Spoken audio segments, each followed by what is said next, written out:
Ako, si Miss Universo. I love you, Philippines. And we love you back. We love you so much and we are delighted that you're right here. So far, when you landed here in the Philippines, in one word, could you describe the Philippines in what you have seen yet? It's difficult. One word is the limit. And Okay, we won't limit is you. everything. Okay, that's it. Everything. Everything. Philippines is everything. All of you guys, the Philippines people is amazing, humble people, and makes me feel so grateful for all of you. Thank you. We are so grateful also that you're here with us. A little bit of a journey, I suppose. Could you run us through your experience so far, you touring around, spreading love and spreading our advocacy around the world and of course here in Asia?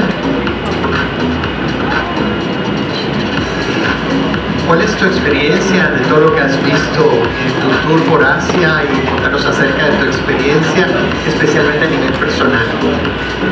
My experience as Miss Universe in this Asia tour was incredible. It was a gift to God to give to me because no among the different cultures that exist in Asia, the beautiful religion that you practice is very interesting to know. And I really enjoyed this moment here with all of you. And one of them is your delicious food. I want to say that because your delicious food is everything too. It's an amazing experience to be here to share with all of you, and thank you for the warm welcome to me and to all the Miss Universe organization. More food to come for you. And of course, there are a lot of similarities of our food and yours as well. And the language even, right? Yes. Cuchara, tenedor, chapato, silla, mesa.